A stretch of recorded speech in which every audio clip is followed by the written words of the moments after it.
As young people, we had a desire to share our personal experiences and opinions on street life. From these, we created this unique video. Let us take you on the journey from some dark and dismal realities of life on the street to people and places that bring a ray of hope to the children and youth who may find themselves on this same path. From one youth to another, here is our story.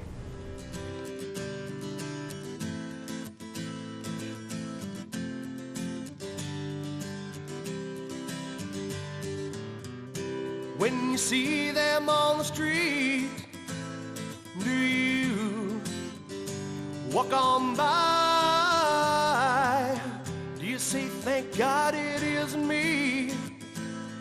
Or do you just cry? Do you wonder how they got there? Do you even want to know why they're so young and so low? Do you judge them by what you see? These are God's fallen angels, no different from you and me. So remember, when you see them, that fallen angel could be me.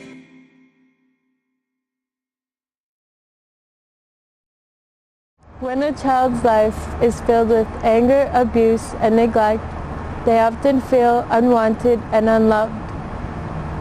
In desperation, they search elsewhere for friends, love, and somewhere to belong. Sometimes, in this search, they are led into an unknown world that creates a false sense of security, where belonging has a heavy price. You know how deers and antelopes migrate to one place to another feeding ground? Well, a large core of our street kids are people coming from smaller, isolated communities. They want to get away from an environment that they're not happy with. Young people are coming to the streets just to get away from the abusive homes, so they end up living on the street and they're turning tricks. And that includes guys too. And I'm finding that in this area we have, male prostitutes. When we talk about survival, and this is big time, is when kids are going out there. They had to find a place to live. In most cases, there are, I call them chicken hawks. And basically, it could be the older ones who know that kids are vulnerable on the street. They're weak and, they need to eat, they need a place to sleep, and then they feed them. But there's a price to pay. You don't have a choice. You have certain groups who will nab the young girls off the street, and then, you stick them in an apartment, in a whole floor in an apartment, and they pay for the rent, but that's where they're, what I call them, is they're canned. And these young girls are canned for about a month straight, and that's when they start feeding them drugs to get dependent on it, and then they start pulling their tricks in that apartment building, for example.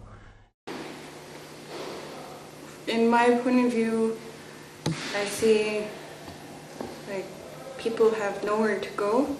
They have nowhere to go, so they turn to the streets. That's their only way of survival, since they feel like they have nobody that listens to them. What does it mean to be a street kid? A street kid probably means that there's really no place you can go, is in the fact that you have like limited sources of employment, limited sources of food, limited sources of shelter. That's what I think street kids are. That's how I've been. That's what I consider myself. A street kid is someone who doesn't have anyone there to care for them, someone to support them, someone to give them guidance and direction, I guess you could say. A street kid doesn't have those kind of people, and it's very tough for them to adapt as part of society, I guess. Living life on the streets ain't no life for a child. Some in this world just see no choices when home is no safe place to be? How can we all be so blind to our own atrocities? It's not okay to just ignore them. What's wrong with our philosophy?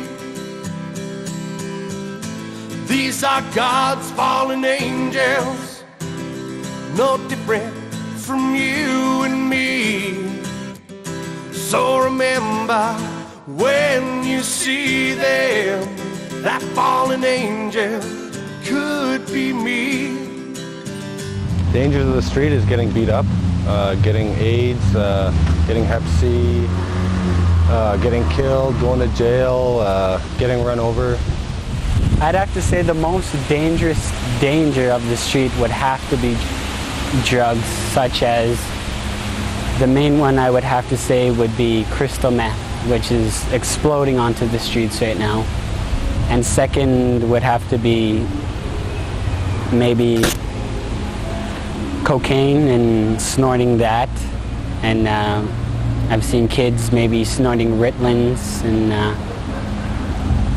but I'd have to say that's the most dangerous, is the drugs. Hello, I'm Melody, and this is another night on the streets. It's not all that good. Got high today. It was a 15-minute high for a $20 pill, and it's really no fucking use. But I started when I was 14, so I'm addicted to drugs, Dilaudid, cocaine, Ritalin, morphine, all cheap-ass pills. Drugs, gangs, prostitution, Johns, all that stuff is part of street life, I believe. It's all in the street trade. It's a way of making money for people that are less fortunate to find jobs and that have no education, nowhere to start. And that's just their mentality, is to make money from the streets to give back to the streets, I guess. To me, everywhere in Prince Albert is street life, no matter where you live. Because no matter where you are and even who you are, there's always drugs or alcohol, and that is a part of street life. I can't look in the future because I don't know. I don't know if I'm gonna die tomorrow or tonight. Most of us take our lives for granted, never look at those around us. These boys and girls and men and women didn't choose to end up this way. Our generation is a smart generation, and with the right resources, we could go a long way into the future, a long way. So what the community could do is try and listen a little bit more to what we have to say too. For Prince Albert, I would say that there's a lot of help out there for kids, especially the Youth Activity Center. It helps them out a lot. They're there for them all year long, even through the summer. And this new place, Waskagan, that they took over, it's even better because it's for the homeless kids. There's actually quite a few services that I know of. It's the Friendship Center. There's the Youth Activity Center that's happening here. That's real big help. If you're older, more into the teens, there's a men's shelter there that can help you if you need a place to stay. There's casual employment all over, you know. There's actually a lot of programs if you just look for them. There's the Men's Healing Lodge that youth could go to get help. STD clinics. There's the YWCA for young women. The center has helped me with schooling and how to, well, actually be a mother and everything, because I had a baby when I was young and everything, and they have supper here and everything like that, so like the kids that don't get to eat at home, like that don't have groceries and stuff, they can eat here and they can, you know, play pool and have foosball, and have time for themselves and they can do all sorts of things, you know, like because they don't have anything to do at home.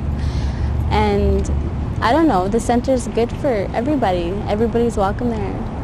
I've lived on the streets for a little while in my life, yeah, but that's when I wasn't looking for the help I need. I've experienced the drugs, the abuse, mental, physical. I've experienced a lot of things in my life, but it hasn't taken me down, not one bit. You know, you just got to look for the people that are willing to help you. So I thought I'd contribute to all you, I don't know if you're street kids, but regular kids, but just stop someplace you want to be. You're better off going to school. You probably already heard that before, but I didn't listen when I heard that, and now look at where I am. Okay, see you guys. Bye. Love you. Love you too. Services, well, there's a lot of good services now these days, like compared to 5 years ago, because now we've got a great youth activity center run here at the Margot Fournier, and that's helped out a lot of kids. I know it's helped me out since I first found out that it was built, and I've been coming here since maybe I was 12, 13 years old, and my life has changed lots since I came here because of all the support, all of the friends that are around here. You just feel like family around here, so I would recommend this place for the best support for street kids. We all know that it's no glamour living on the street, and I don't hype it up and I don't make it look like Hollywood when I'm out there talking with youth. It's reality. Taking a look at yourself and give yourself the opportunity to grow, in the sense that if you want to ask yourself and say, do I really want to live this way, or what can I do different? And the bottom line is, from my own experience, I wish I had the opportunity to do that, but just so rushed in taking a look at trying to survive in the streets. As a result, I've been infected with HIV now for 15 years, and that was attributed to part of my lifestyle living on the street.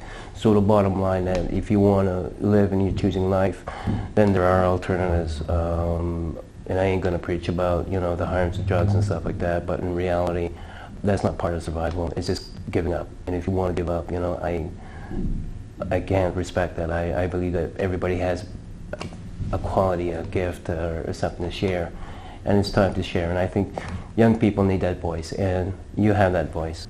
Live by choice. For somebody who's lost, and for somebody who thinks that they have nowhere to go, there's always somebody listening. There always is somebody listening, especially for youth, because the kids are like the future. And there's people who believe in you no matter what.